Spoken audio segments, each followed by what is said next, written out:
Hello दोस्तों, नमस्कार। पुनः आपका स्वागत है हमारे अपने चैनल आपकी चैनल पे EWV पर। और मेरा नाम है विकास गौर।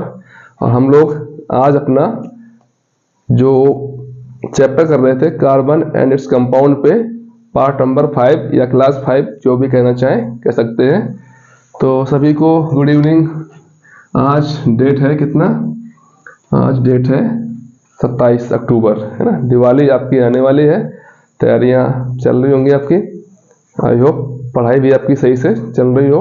बाकी दिवाली बनाइए, दिवाली बनाने पे कुछ भी रोक टोक मत लगाइए खुद को। साल में एक बार आता है, अच्छे से मनाइए, बढ़िया से। पढ़ाई तो चल ही रही है ना। एक दिन में इतना कुछ नहीं होने वाला है। बस सेफ्टी का ध्यान रखिए, अपना और दूसरों का, दोनों का। ठीक है, तो हमारा आज का जो टॉपिक है इस पे बात कर लेते हैं हम। टॉपिक क्या हमारा है? Chemical properties of carbon compounds. हम लोग अपने इस चैप्टर के अंतिम पड़ाव में आ चुके हैं। इसके बाद आपका एक और वीडियो लगेगा, आपका चैप्टर हो जाएगा खत्म। तो कार्बन एंड इट्स कंपाउंड्स में हमें पढ़ना है आज chemical properties of carbon compounds, जैसा कि आप बोर्ड पे देख पा रहे होंगे। ठीक है, तो क्या देखो, ऐसे तो कार्बन कंपाउंड बहुत सारे होते हैं, लेकिन हमें अपने सिलेबस को ध्यान में रखते हुए उन्हीं चीजों को पढ़ना है जो हमारे लिए इंपॉर्टेंट है। ठीक है, तो पहला हमारा जो केमिकल प्रॉपर्टी है वो है आपका कंबसन। क्या है? कंबसन मतलब कार्बन कंपाउंड्स को जलाने पर या दहन करने पर क्या होता है। ठीक, कंबसन का मतलब क्या होता है? दहन। हिंदी वाले के लिए दहन लिखेंगे। ठीक है, तो होता क्या है? तो बर्निंग ऑफ देखो, अपने सिलेबस में अगर बर्निंग तुमसे पूछेगा, मैं यहां बता दे रहा हूं किसकी बर्निंग पूछेगा। एक तो आपका C2H5OH, इसको आप अच्छे से इससे परिचित होंगे। एथाइल अल्कोहल है ये, है ना। या इसका IUPAC नेम क्या होता है? एथेनॉल होता है, पता है ना। तो this one and this one and this one. ठीक है, इन सबका हमें क्या देखना है? कंबसन देखना है। अब मैं कुछ बातें यहाँ पे स्पष्ट कर देना चाहता हूँ कि कंबसन का मतलब होता है दहन, और दहन बिना ऑक्सीजन की प्रेजेंस में नहीं होगा। तो ऑक्सीजन चाहिए ही चाहिए, तो यहाँ पे सब में जोड़ो O2, सबने का जोड़ो O2। ठीक है, ये कार्बन और ये आपका नाम पता क्या है? एक कार्बन सिंगल बॉन्ड से अटैच होगा तो ये एल्केन है, मीथेन है ये। अब देखो बनता क्या है। देखो, अगर बेसिक स्टेट में लिखना हो तो आप ऐसे लिख सकते हैं, when A carbon compounds Burns in air it produce carbon dioxide, water and heat and light. ये इसका बेसिक स्टेटमेंट है। लेकिन कुछ चीजें, क्योंकि केमिस्ट्री है, कुछ चीजें कभी कभी बदलती भी है, तो उसको समझते हैं अच्छे से। ये हमारा क्या है? एथेनॉल है। इसको हम लोग गर्म करेंगे, जलाएंगे। जलाने में क्या बनेगा? हमें CO2 मिलेगा, हमें H2O मिलेगा, हमें क्या मिलेगा? हीट एंड लाइट मिलेगा। ठीक है, अब देखो ध्यान से यहाँ पे। अब हीट एंड लाइट, यहाँ पे एनर्जी यहाँ पे निकल रही है। ठीक है, इस बात का ध्यान देना है।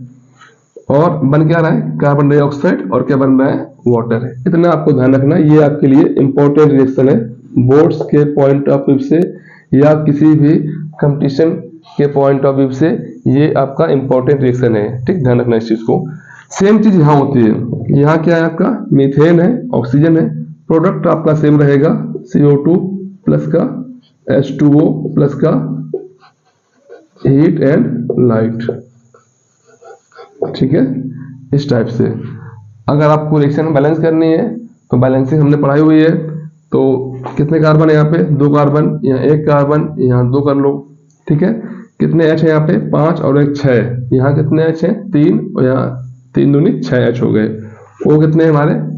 2 और 1 ये, सॉरी 1 और ये 2, 3 O यहाँ पे है। यहाँ पे 4, 2 2 4, 3 7 O है। कितने? 7। तो हमें यहाँ कितना करना पड़ेगा? 3 कर लो, 3 2 6 और 1 7 हो गया। ये हमारी बैलेंस्ड है। ऐसे यहाँ देख लो, एक कार्बन बैलेंस है, 4H, यहाँ 2H, 2 2 जा 4H हो गए। O कितने हमारे यहाँ 2 है, यहाँ भी 2 है, बैलेंस है। यहाँ ध्यान रखना, यहाँ पे बनता है आपका कार्बन डाइऑक्साइड ओनली, ठीक, वो भी गैस फॉर्म में है ना। ये भी आपका गैस फॉर्म में है, ये भी आपका गैस फॉर्म में है, ये आपका लिक्विड फॉर्म में है, ये आपका सॉलिड है, ये आपका गैस है, इस टाइप से। ये भी आपका सॉलिड है, गैस है, लिक्विड है, ये भी आपका लिक्विड है। ये इनकी स्टेट्स हो गई, ठीक है। तो ये आपका कंबशन रिएक्शन है। अब सुनो, कुछ बातें कंबशन में जानना जरूरी है, जैसे कंबशन ऑफ सैचुरेटेड हाइड्रोकार्बन्स, सुन लेना अच्छे से। कंबशन ऑफ सैचुरेटेड हाइड्रोकार्बन्स, यहां से आपसे क्वेश्चन पूछ लेता है कि सैचुरेटेड हाइड्रोकार्बन्स के कंबशन में क्या प्राप्त होता है। पहले सुन लेना अच्छे से कि सैचुरेटेड हाइड्रोकार्बन्स को अगर हम पर्याप्त ऑक्सीजन में जलाएं तो हमें एक क्लियर फ्लेम मतलब एक स्पष्ट ब्लू कलर की ज्वाला देखने को मिलती है। इतनी बात आपको समझ लेनी है। कौन से हाइड्रोकार्बन्स को? सैचुरेटेड को। कौन से? सैचुरेटेड को, ठीक है। अगर हमारा कैसा है? अनसैचुरेटेड। कैसा है? अनसैचुरेटेड है, तो वहां पे आपकी जो फ्लेम है उसका कलर रेड या येलो हो जाता है थोड़ा, ठीक है, इतना ध्यान रखना है। और सैचुरेटेड हाइड्रोकार्बन्स को जलाने पर हमें एनर्जी ज्यादा प्राप्त होती है, हमारा फ्यूल कम खर्च होता है। समझ आ रहा है? ठीक है। सैचुरेटेड हाइड्रोकार्बन क्या होते हैं आप जानते हैं? एल्केन्स। क्या होते हैं आपके? एल्केन्स होते हैं, ठीक है। आप देखते होंगे आपके घरों में जो है स्टोव होते हैं, उसमें जो बर्नर होता है, बर्नर में छोटे छोटे छिद्र होते हैं, उनको बोलते हैं इनलेट्स, है ना। और हम लोग अक्सर क्या करते हैं, उन इनलेट्स को अगर वो बाई चांस जाम हो जाते हैं, ब्लॉक हो जाते हैं, उनको साफ करना जरूरी होता है। क्यों?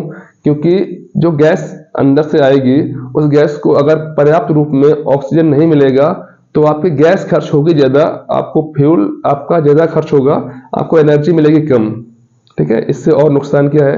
एक तो आपका एनवायरमेंट क्या हो रहा है, थोड़ा सा पॉल्यूट हो रहा है। दूसरा क्या हो रहा है, बर्तन की जो तली है, बर्तन तली है, जो भी बर्तन आप रखे हुए उसमें, वो काली हो जाएगी कार्बन से, ठीक। और आपका फ्यूल ज्यादा खर्च होगा, एनर्जी आपको कम प्राप्त होगी। ऐसे मान लो अगर खाना आपका, अगर सारे होल खोले होंगे अच्छे से, ऑक्सीजन सही से पहुंच रही होगी, तब फिर अगर मान लो खाना बन रहा है 1 घंटे में कोई चीज बन रही है, और अगर कुछ बीच में इनलेट्स उसके ब्लॉक है, ऑक्सीजन उससे कम मिल पा रहा, ऑक्सीजन है, फ्यूल तो बहुत नहीं ले रहा है, तो कंप्लीट कंबशन नहीं होता वहां पे आपका कैसा होता है? इनकम्प्लीट कंबशन होता है, जिसकी वजह से गैस आपकी खर्च ज्यादा होती है और जो आपको एनर्जी है वो कम मिलती है, हीट कम मिलती है, ठीक है, इतना ध्यान रखना। तो अगर ये हाइड्रोकार्बन कौन से? एल्केन्स होते हैं, ठीक है। जो हमारा सीएनजी होता है ना, सीएनजी, उसमें मेनली क्या होता है? मेनली होता है हमारा ब्यूटेन, ये ध्यान रखना है। क्या होता है सीएनजी में? कंप्रेस्ड नेचुरल गैस, है ना। और एलपीजी जो होता है हमारा, जो हमारा एलपीजी होता है, उसमें हमारा क्या होता है? मेनली वो होता है ब्यूटेन। क्या होता है? ब्यूटेन होता है, ठीक, जो कि एक एल्केन है। बाकी मेथेन भी होता है कुछ परसेंट में, ब्यूटेन इसका मेन पार्ट है, ठीक है। और बाकी अगर पर्याप्त रूप में ऑक्सीजन नहीं मिलेगी तो जो भी आपकी फ्लेम है, फ्लेम आपकी कैसे निकलेगी? Yellow flame. कैसे निकलेगी? Yellow flame. तो ध्यान रखना 2 बातें, अगर कंप्लीट बर्निंग है तो ब्लू एंड क्लियर फ्लेम, अगर कंप्लीट बर्निंग नहीं हो पा रही है due to insufficient oxygen, then जो फ्लेम होगी कैसी होगी हमारी? येलो या रेड टाइप की, ठीक है। इतनी बातें यहाँ पे। और हाँ, एक चीज और देख लो यहाँ पे, इतना जब खर्चा हो ही गया मालिक, तो एक चीज और देख लेते हैं।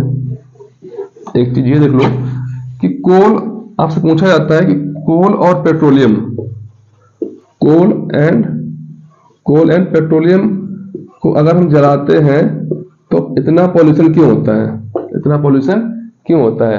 उसकी वजह जान लो अच्छे से। कोल और पेट्रोलियम में कुछ मात्रा पाई जाती है नाइट्रोजन और सल्फर की, नाइट्रोजन एंड सल्फर की, जिसकी वजह से जब ये जलाओगे तब इनके बनते हैं ऑक्साइड, नाइट्रोजन डाइऑक्साइड और सल्फर डाइऑक्साइड, जो कि कैसे हानिकारक है हमारे वातावरण के लिए। और हम कहते हैं ये क्या प्रोड्यूस कर रहे हैं, पॉल्यूशन कर रहे हैं। क्या कर रहे हैं, पॉल्यूशन। क्यों करते हैं, क्योंकि इनमें क्या पाया जाता है, इनमें पाया जाता है हमारा नाइट्रोजन और सल्फर। जब जलेगा तब इनके बनेंगे ऑक्साइड, नाइट्रोजन डाइऑक्साइड और ये सल्फर ऑक्साइड। ठीक। अब सेकेंड हमारा पॉइंट आता है कंबसन को, हमारा हो गया। कंबसन मीन्स क्या होता है, कोई भी कार्बन कंपाउंड जलेगा और वो क्या बनाएगा, carbon dioxide, water, heat and light. Second हमारा आता है ऑक्सीडेशन। सेकेंड पॉइंट हमारा क्या आता है, oxidation, which is most important. Oxidation, oxidation का मतलब ही आपका क्लियर है कि addition of oxygen, addition of oxygen. अब एडिशन ऑफ ऑक्सीजन ऐसे नॉर्मल तो बहुत ही रेयर होता है ना। उसके लिए कुछ ना कुछ तुम्हें लाना पड़ता है। क्या क्या लाना पड़ता है, एजेंट, कोई ना कोई एजेंट आएगा, उसकी वजह से वो उसमें ऑक्सीजन ऐड करवाएगा और कुछ बनवाएगा। ठीक। देखो ध्यान से इधर हमें अपने में जो देखना है, अपने सिलेबस के अकॉर्डिंग हमें देखना है एथेनॉल, C2H5OH, फिर से वही एथेनॉल का ऑक्सीडेशन। क्या देखना है हमें, इसका ऑक्सीडेशन देखना है। एथेनॉल के ऑक्सीडेशन में बनता क्या है, ध्यान रखना, ये इंपॉर्टेंट है, एथेनोइक। क्या बनता है, एथेनोइक एसिड। क्या ये हमारा है एथेनॉल, और ये हमारा है एथेनोइक एसिड, एथेनोइक एसिड। यहां से सीधा अगर तुम्हें यहां पहुंचना है, इसके लिए तुम्हें लेना पड़ेगा एक स्ट्रॉन्ग ऑक्सीडाइजिंग एजेंट। कौन सा, K2Cr2O7, या तो ये ले लो या ले लो KMnO4। ठीक है। ये कैसा होता है, ये हमारा होता है एल्कलाइन। कैसा होता है, एल्कलाइन KMnO4 ले लो, और क्या ले लो, एसिडिफाइड, मतलब ये एसिडिक है, ये बेसिक है। इनके प्रेजेंस में अगर आप इसको क्या करेंगे, हीट करेंगे, तब ये कंपाउंड आपका कन्वर्ट हो जाएगा किसमें, एथेनोइक में, एथेनॉल से एथेनोइक। ठीक। इस बात को ध्यान रखना है। आपसे स्टेटमेंट में क्वेश्चन पूछ सकता है कि जब हम एक एथेनॉल को या किसी अल्कोहल को, एथेनॉल है क्या हमारा, किस फैमिली से, अल्कोहल फैमिली से, पिछली क्लास में पढ़ा हुआ हमने, है ना। तो एथेनॉल जो हमारा है अल्कोहल फैमिली से है। ठीक है। तो अल्कोहल फैमिली से हमें कहाँ जाना है, ये किस फैमिली से है, COOH, पहचानो इसको, कार्बोक्सिलिक। किससे है, कार्बोक्सिलिक। तो एथेनॉल से कार्बोक्सिलिक, सॉरी, अल्कोहल से कार्बोक्सिलिक फैमिली में जाना है, तो हमें सीधा क्या करना पड़ेगा, उसका ऑक्सीडेशन करना पड़ेगा। इसकी प्रेजेंस में स्ट्रॉन्ग ऑक्सीडाइजिंग एजेंट, ये क्या है हमारे, दीज आर ऑक्सीडाइजिंग एजेंट। आप लिखते चलिए अच्छे से नोट्स अपने। अब देखो, या तो ये ले लो या तो ये ले लो। ठीक है। दोनों पेपर में पूछे जाते हैं। नाम ध्यान रखना, इसका नाम, इसको बोलते क्या है, इसको बोलते हैं पोटेशियम डाइक्रोमेट। थोड़ा सा कर लेना है एडजस्ट, यहीं पे लिखा दे रहे हैं, पोटेशियम डाइक्रोमेट। तो इसको बोलते हैं पोटेशियम परमैंगनेट, पोटेशियम परमैंगनेट। ठीक है। तो आपसे क्वेश्चन कहीं से पूछ सकता है, पुटअप कर ऐसे कर देगा कि ये क्या है हमारे, ये हमारे ऑक्सीडाइजिंग एजेंट्स हैं। या तो आप ये ले लीजिए एसिडिफाइड पोटेशियम डाइक्रोमेट या अल्कलाइन पोटेशियम परमैंगनेट। ठीक है। दोनों चल जाएंगे, K2Cr2O7 और KMnO4। इससे सीधा आप कहाँ पहुंच जाएंगे, सीधा पहुंच जाएंगे आप कहाँ पे, कार्बोक्सिलिक में। अब सुनना, अगर नॉर्मल तरीके से कराओगे ऑक्सीडेशन, अगर नॉर्मल तरीके से कराओगे ऑक्सीडेशन इस तरीके से, तो पहले बनेगा आपका एल्डिहाइड। क्या बनेगा, एल्डिहाइड। फिर एल्डिहाइड का फर्दर कराओगे ऑक्सीडेशन, क्या कराओगे इसका फर्दर, फिर से कराओगे ऑक्सीडेशन, तब बनेगा हमारा कार्बोक्सिलिक एसिड। तो ये एक स्लो स्टेप है, धीरे धीरे step by step normal oxidation हो रहा है। ये हमारा एक स्ट्रॉन्ग ऑक्सीडाइजिंग एजेंट की हेल्प से सीधा हम लोग यहाँ पहुंच रहे हैं। सीधा इस फेज को हमने स्किप कर दिया। समझ आ रहा है? ठीक है, तो चीजें समझ लेना अच्छे से। अगर नॉर्मल है तो ये बनेगा, ये आपका क्या है, एथेनॉल है। मैं लिख दे रहा हूं एक बार, एथेनॉल। ये आपका एथेनल है ना, पढ़ा होगा ना आपको। तो ये आपका एथेनोइक। पिछले क्लास में हमने इन सब के बारे में विस्तार से चर्चा की है, उसको देख के आइए अगर नहीं देखा है तो। ठीक है, समझ में आ गया ये? ठीक है, इनका इतना ही है। ठीक, ऐसे ही होता है ऑक्सीडेशन। ध्यान रखना, ऑक्सीडाइजिंग एजेंट हमारे ये है अल्कोहल। और एक समझ लो, कार्बन का अगर तुम करोगे ऑक्सीडेशन तो क्या बनेगा, CO2 बनेगा, है ना। इसका तो नॉर्मल है। ठीक, देखो इसको हटाते हैं, हटाने इसको। अब आते हैं हम लोग property number 3, addition. Addition reaction.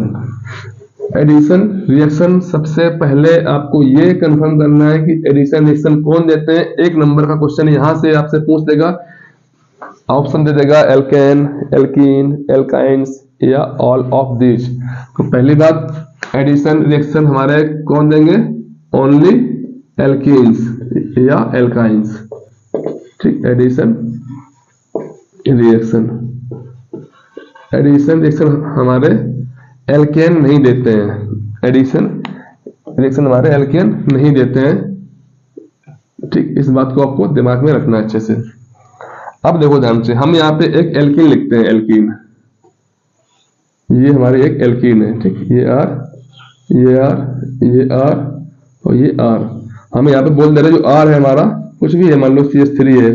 ठीक है, कुछ भी यहाँ पे R हमारा H भी हो सकता है, क्योंकि सिंगल बॉन्ड अटैच्ड है तो कुछ भी हो सकता है, कुछ भी हो सकता है। इसमें इतनी बड़ी इशू नहीं होनी चाहिए। एडिशन रिएक्शन हम लोग यहाँ पे देखते हैं किसकी हेल्प से, H2। किसकी हेल्प से, H2, hydrogen gas. Hydrogen gas को हम लोग यहाँ पे किसकी प्रेजेंस में होना चाहिए, निकेल, प्लेटिनम या पैलेडियम। निकेल, प्लेटिनम या पैलेडियम, ये क्या है, ये हमारे कैटालिस्ट है। क्या है, कैटालिस्ट है। अब आपका अगर सवाल ये है कि कैटलिस्ट क्या होते हैं, है ना, सारे सवाल उठते जाएंगे। तो कैटलिस्ट क्या होते हैं, कैटलिस्ट हमारे वो सब्सटेंस होते हैं जो क्या करते हैं, रिएक्शन के लिए माहौल देते हैं, बिना रिएक्शन में इन्वॉल्व हुए। बिना रिएक्शन में इन्वॉल्व हुए आपके फाइनल प्रोडक्ट में इनका कहीं रोल नहीं दिखेगा। ये माहौल देते हैं रिएक्शन करवाने के लिए। ठीक है, एक्चुअल में अगर आप 12th या 11th में अगर पढ़ेंगे आप, तो वहां अगर रिएक्शन की मैकेनिज्म देखेंगे तो वहां पे बीच इंटरमीडिएट में ये घुसते हैं, लेकिन फाइनल प्रोडक्ट में ये बाहर निकल जाते हैं। ठीक है, तो आपको इतना ध्यान रखना है, ये क्या है, catalyst are the substances which create environment to occurring a reaction. ठीक है, यहाँ पे अलग अलग होते हैं। ठीक, अलग यहाँ पे क्या होता है, निकेल, प्लेटिनम या प्लेटिनम, इनमें से कोई भी एक चलेगा। ठीक है, होता क्या है यहाँ पे, होता क्या है यहाँ पे कि आपका ये जो डबल बॉन्ड है, एक होता है सिग्मा, एक होता है पाई। ठीक, डबल बॉन्ड में एक होता है सिग्मा, एक होता है पाई। तो सिग्मा बॉन्ड होता है स्ट्रॉन्ग, पाई बॉन्ड होता है वीक। पाई बॉन्ड यहाँ टूटेगा। अभी आप इतना दिमाग मत लगाइए, सीधा आप इतना सोचिए। अभी आप इतना दिमाग मत लगाइए, ज्यादा बाउंस हो जाएगा, है ना, अपर लेवल चला जाएगा थोड़ा सा क्लास के हिसाब से। अभी आप देखिए, इसमें से एक बॉन्ड टूटेगा। एक बॉन्ड जब टूटेगा तो आप दिमाग लगाइए कि कार्बन की वैलेंसी होती है 4, तो 1 2 3 4 यहाँ पे है। लेकिन जब ये बॉन्ड टूट जाएगा, तो जब ये बॉन्ड टूट जाएगा तो इसकी वैलेंसी क्या हो जाएगी, एक खाली हो जाएगी, और इसकी भी एक वैलेंसी खाली हो जाएगी। तो इन वैलेंसी को पूरा करेगा कौन, आके H। एक H यहाँ लगेगा और एक H हमारा यहाँ लगेगा। तो कुछ हमें ये ऐसे दिखेगा, यहाँ R, यहाँ R और यहाँ पे एक H लग गया ऐसे। एक बॉन्ड टूट गया था हमारा, यहाँ R था, यहाँ R था और यहाँ पे H। इस तरीके से दिखेगा हमें कुछ, सही है ना। अब 1 2 3 4 सबकी वैलेंसी पूरी है। तो अगर इसको ध्यान से देखो, तो ध्यान से देखो, यहाँ पे डबल बॉन्ड है, तो ये क्या था हमारा, अनसैचुरेटेड हाइड्रोकार्बन। क्या था ये, अनसैचुरेटेड हाइड्रोकार्बन था हमारा ये। और ये इसमें सारे सिंगल बॉन्ड है, कार्बन कार्बन बीच में, तो ये क्या होता है हमारे सैचुरेटेड हाइड्रोकार्बन। मैं यहाँ पे कुछ और बातें करने वाला हूँ, आपको सिर्फ समझना है, लिखना है। ठीक है, अब यहाँ देखो, इसी रिएक्शन को हम लोग बोलते हैं, एक नाम देते हैं इसको, हाइड्रोजनेशन। आपके पेपर में सिर्फ ऐसे ही पूछ दे कि हाइड्रोजनेशन की रिएक्शन दो, तो वो यही रिएक्शन है। नाम से स्टार्ट है, देखो नाम में क्या है, हाइड्रोजनेशन, तो addition of hydrogen, addition of hydrogen. तो ये पाई बॉन्ड टूटेगा या एक बॉन्ड टूटेगा, इनकी जगह पे एक H यहाँ पे घुस जाएंगे और ये हमारा कंप्लीट हो गया है कौन सा, एडिशन रिएक्शन। ठीक है, आप सुनो यहाँ पे मान लेते हैं हमारा एक ये कंपाउंड है CH, ऐसे मान लो ऐसे, ठीक, इस टाइप से, यहाँ पे H, यहाँ एक H, यहाँ एक H, यहाँ एक H, यहाँ एक H, इसी टाइप से हमने यहाँ H2 लिखा, यहाँ हमें निकेल, प्लेटिनम या पैलेडियम लाए, क्या बनेगा, अब आपको दिख रहा है ना, यहाँ पे ये बॉन्ड खत्म हो जाएगा, खत्म हो गया, तो यहाँ पे H, यहाँ पे H और यहाँ पे भी एक H, यहाँ सिंगल बॉन्ड, यहाँ पे H, यहाँ पे H और यहाँ पे H, कुछ ऐसा बनेगा। इसका नाम क्या होगा, यहाँ पे ये डबल बॉन्ड है, 2 कार्बन है, एल्कीन है, तो क्या होगा, एथीन। क्या होगा इसका नाम, एथीन। इसका नाम क्या है, एथेन। अब सुनना है, अब सुनना, ये इतनी बढ़िया प्रोसेस है। आपको एक अनसैचुरेटेड हाइड्रोकार्बन से सैचुरेटेड हाइड्रोकार्बन तक अगर जाना है, आपको अगर एक अनसैचुरेटेड हाइड्रोकार्बन से सैचुरेटेड हाइड्रोकार्बन तक जाना है, तब आप उसका क्या कराएंगे, हाइड्रोजनेशन। क्या कराएंगे, हाइड्रोजनेशन। देखो क्वेश्चन आपसे कहीं भी कैसे भी उल्टा से उल्टा करके पूछ सकता है, कुछ भी पूछ देगा, आपको सब कुछ पता होना चाहिए इसके बारे में। ठीक है, और ये जो होता है अनसैचुरेटेड हाइड्रोकार्बन जो होते हैं, ये हमारे क्या होते हैं, ये हमारे होते हैं फैटी एसिड्स। कैसे होते हैं हमारे, ये हमारे फैटी एसिड्स होते हैं। कैसे होते हैं, फैटी एसिड्स होते हैं। ठीक है, और इनको एक नाम क्या होता है, इनको हम लोग बोलते हैं वेजिटेबल ऑयल। क्या बोलते हैं, वेजिटेबल ऑयल। और ये क्या होते हैं हमारे, वेजिटेबल घी। वेजिटेबल घी जो क्या है हमारा, उसको एक नाम और देते हैं सॉलिड फैट। Solid fat. तो ये बताना है आपको इनमें से कौन डेंजरस है हेल्थ के लिए। हेल्थ के लिए कौन सा डेंजरस है, विच इज दिस। ये जो हमारा है वेजिटेबल घी जो है, आप में से मान लो डालडा मान लो, इस टाइप से। ठीक है, ये हमारे हेल्थ के लिए बहुत ज्यादा क्या है, हानिकारक है। आप देखते होंगे ना कि बहुत ज्यादा अगर फास्ट फूड खाने से आपकी बॉडी में क्या होता है, कोलेस्ट्रॉल कोलेस्ट्रॉल जमा हो जाता है। जो खाना हमारा डालडा वगैरह से बनता है वो पेट में, क्योंकि ये क्या है, इसमें सारे बॉन्ड सिंगल होते हैं और सारे स्ट्रॉन्ग बॉन्ड हैं, वो जल्दी बॉन्ड ही नहीं टूटते हैं, वो पचते ही नहीं है, वो जाके जमा होते रहते हैं आपकी बॉडी में, आपकी बॉडी का कोलेस्ट्रॉल बढ़ाते हैं और आपको बीमारियों से परेशान करते हैं। ये हमारे बॉडी के लिए अच्छा है, ये हमारी बॉडी के लिए अच्छा है। हमारे खाने में, सब्जी में प्रयोग होने चाहिए कौन सा, अगर ऑप्शन में ऐसे पूछ दे कौन सा अच्छा हमारे लिए, वेजिटेबल ऑयल। वेजिटेबल ऑयल जो होते हैं, ठीक है, रिफाइंड टाइप मान लो, रिफाइंड जैसे। ठीक है, और अगर ये सॉलिड है लाइक डालडा वगैरह, विच इज वेरी हार्मफुल, है ना, डेंजरस टू हेल्थ।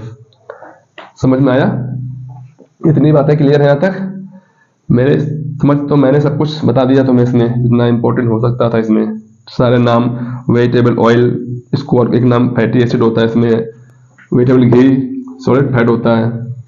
ठीक है, अब हमारा लास्ट एक और बचता है रिएक्शन। ठीक है, थर्ड हो गए, 3 हो गए, 4 हमें पढ़ना है। नंबर 4 एडिशन, और आपकी पढ़ना है सब्स्टिट्यूशन।